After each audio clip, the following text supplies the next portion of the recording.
Fala Futuro Aprovado, tudo bom com você? Aqui é o Eduardo Cortes em mais um vídeo.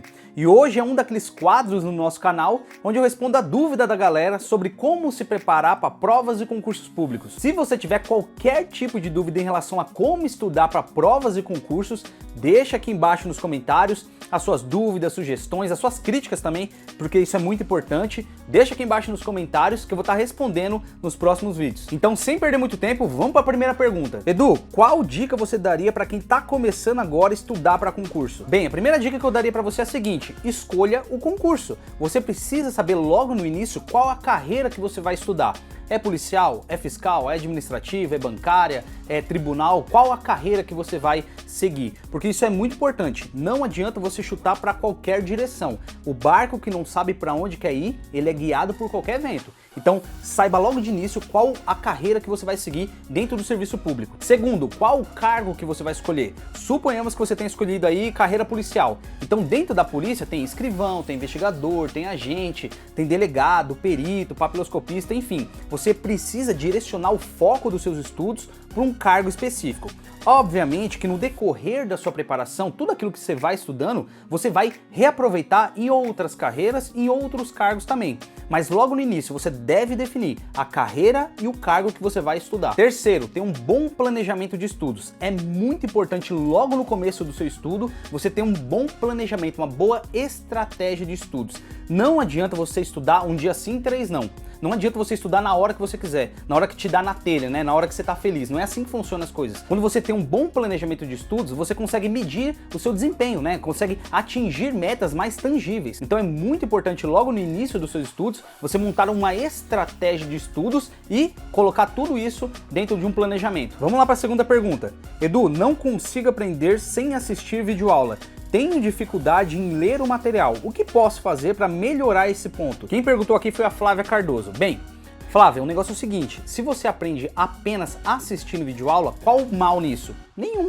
Não tem problema nenhum. Se você se sente muito mais confortável aprendendo conteúdo para o seu concurso assistindo videoaula, não tem problema nenhum. Só que uma observação, é muito importante você treinar a sua leitura. Por quê? Porque no dia da sua prova, você vai ter uma prova escrita e não numa tela de um computador, numa tela de uma televisão. Você vai ter uma prova escrita, onde você tem que ler, interpretar e compreender aquilo que a banca organizadora está pedindo nas questões. Então é muito importante, mesmo que for na parte teórica, não tem problema nenhum de você assistir às suas videoaulas e aprender, fazer anotação, sem problema nenhum. Mas invista também na sua leitura. É muito bom você ter essa dinâmica de leitura para entender qual que é as pegadinhas da prova, né? É muito importante você entender também o aprofundamento do conteúdo na parte escrita. Porque quando o professor faz uma videoaula, ele faz algo muito resumido, muito sintetizado. É no material escrito que ele se aprofunda um pouquinho mais nos detalhes daquela disciplina. Não tem problema nenhum você achar que você aprende apenas por videoaula, e não tem mal nenhum nisso, tá? Porque tem muitos canais por aí que falam que você não deve assistir videoaula, que você vai ser reprovado. Não é assim que funcionam as coisas. Cada um tem o seu sistema de aprendizagem. Se a sua parte, né, de aprender está voltada a videoaulas, não tem problema nenhum. Mas, a partir de agora, comece investindo aos pouquinhos na sua leitura, porque isso vai te ajudar bastante, inclusive na parte teórica. Terceira pergunta: não consigo fazer resumo de jeito nenhum, professor. Qual a dica que o senhor me dá? A primeira pergunta que eu vou fazer para você é o seguinte: qual o seu objetivo de fazer o resumo? O porquê que você está fazendo? Você sabe o porquê? Se você não souber o porquê, não tiver a mínima ideia, tudo isso vai se tornar irrelevante para você. Eu sei que tem um monte de gente aqui na internet que condena você fazer resumo, mas o resumo é uma ferramenta poderosa, principalmente na reta final da sua prova. E por que eu tô falando isso? Porque o resumo é a porta de entrada para você fazer revisão. Eu sei que na reta final de prova, faltando 1-2 semanas ali até a chegada da sua prova, tem muita gente que fica desesperada. E o que você deve trabalhar nessas 2 semanas? Revisão e questões de prova. E aonde que você vai revisar o conteúdo de tudo aquilo que você estudou? Através do seu resumo. Mas uma observação muito importante: antes de você pensar em fazer o seu resumo, invista muito bem na leitura. Tem muita gente que não sabe elaborar bons resumos porque não sabe ler, interpretar e compreender corretamente bons textos. Então não tem como você fazer um resumo top das galáxias, né, cheio de coisas, de informações ali, de observações, se você não sabe ler, interpretar e compreender. E outra coisa, não adianta adianta você montar 1, 2, 3, 4 resumos e desistir achando que é difícil, que é perda de tempo, que não serve para nada, que você não nasceu para isso, que você é burro. Calma, você precisa de tempo, né, para entender como que é os esquemas de fazer resumo. Você vai rasgar muita folha. Se você estiver fazendo num software, que hoje tem muitos softwares de fazer resumo, você vai excluir muita página, mas isso tudo é normal. Você precisa praticar dia após dia a como montar um bom resumo. Só que isso leva um bom tempo. E quando você aprender de fato a como montar um resumo, aí sim você consegue montar de qualquer disciplina. Mas antes de tudo, invista muito na sua leitura. Quarta pergunta: comecei a estudar para o INSS agora em 2022. Será que eu consigo conciliar ele com outros concursos? Quem perguntou aqui foi o Daniel R. Consegue sim, sem problema nenhum. Inclusive o concurso do INSS é muito bom, por quê? Porque a parte específica do INSS é Seguridade Social, que é a parte de Direito Previdenciário. Tirando essa parte específica, que vão cair 70 questões, as demais você vai utilizar para 99% de outros concursos. Então o que cai nas bases ali do INSS? É português, informática, raciocínio, direito administrativo, direito constitucional, ética no serviço público e regime jurídico único. Todas essas disciplinas você vai usar praticamente em qualquer carreira de concurso público. Inclusive, um concurso muito bom para você reaproveitar todas as matérias do INSS é o concurso de agente administrativo da Polícia Federal. Porque se você pegar o cargo de agente administrativo da PF e acrescentar direito previdenciário, é a mesma coisa de você estar estudando para os dois cargos. Então isso é muito bacana para você reaproveitar tudo aquilo que você está estudando aí para o concurso do INSS. O Antônio M perguntou o seguinte: professor Eduardo, qual a diferença de revisão ativa e passiva? Bem, vamos lá. Revisão passiva é simplesmente uma releitura. Você vai pegar as suas anotações, o seu resumo, os seus esquemas e vai reler. Vai ler sem nenhum tipo de estrutura lógica, sem nenhum tipo de questionamento. É simplesmente uma releitura. Agora, a revisão ativa é um tipo de revisão mais estruturada, mais questionadora. Então você vai pegar os seus resumos e vai dar tipo uma mini aula para você. Você vai se questionar se aquilo está certo ou errado, quais são os conceitos, quais são as características, o porquê de estar certo, o porquê de estar errado, quais são os prazos. Você vai começando a fazer uma autoexplicação para você mesmo do conteúdo que está no seu resumo. Isso é uma revisão ativa, é um questionamento lógico sobre o conteúdo de tudo aquilo que você estudou. A Cláudia perguntou o seguinte: professor Edu, tenho o material do Estratégia, mas não sei usar porque tem muita coisa. O que eu faço? A dúvida da Cláudia é a dúvida de milhares de alunos que usam, que utilizam o material do Estratégia Concursos. Porque o material do Estratégia, ele é um curso em PDF.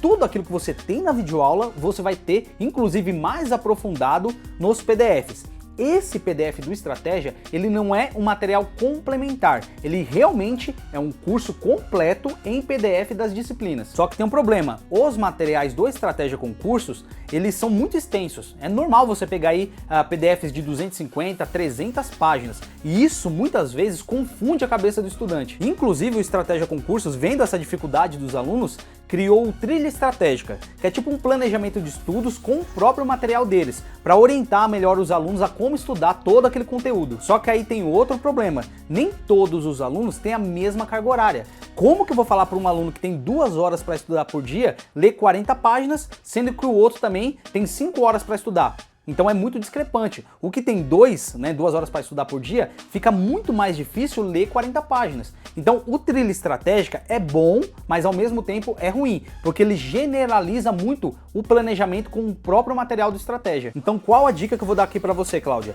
Monta o seu próprio planejamento de estudos, pega as videoaulas, pega os PDFs do Estratégia, distribui esse conteúdo conforme o seu ritmo, a sua rotina de estudos no decorrer da semana e vai na sua pegada. Vai no seu ritmo, tá? Não segue muito o Trilha Estratégica porque vai ser mais confuso para você. Quando você pegar o material do PDF, da videoaula e conseguir distribuir conforme o seu ritmo, aí sim os seus estudos vai fluir um pouquinho mais. O Raniel Silva perguntou o seguinte: prazer, Eduardo, tô começando nesse mundo do concurso agora.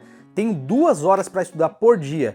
Dá para passar em um concurso estudando com esse tempo? Raniel, com certeza absoluta dá para você passar em qualquer concurso público tendo 2 horas para estudar por dia. A questão é o seguinte: você tem que ter bons materiais, principalmente materiais autoexplicativos. Não escolha material muito complexo para você aprender as disciplinas, porque você vai gastar muito mais tempo. Segundo, você tem que ter muita organização e planejamento. Não adianta você estudar quando você quer, estudar estudar apenas o que você gosta, tudo tem que ser muito orquestrado para você ter um bom desempenho na sua preparação, mesmo estudando 2 horas por dia. Terceiro, invista muito na qualidade dos seus estudos. Eu sei que na sua cabeça é muito difícil você ser aprovado estudando apenas 2 horas por dia e o seu concorrente tendo 6, 7, 8 horas para estudar. Só que se você tiver um método, uma estratégia de estudos muito bem focada, direcionada, concentrada nos seus objetivos, no atingimento de metas, você vai conseguir passar em qualquer concurso público, independente da carreira ou do cargo. E outra coisa, foge dessa galera da internet que promete para você que você vai aprender 20 vezes mais rápido, que tem um macete, que tem um esquema, que tem uma fórmula mágica mirabolante que vai fazer você ser aprovado em 2, 3, 4 meses.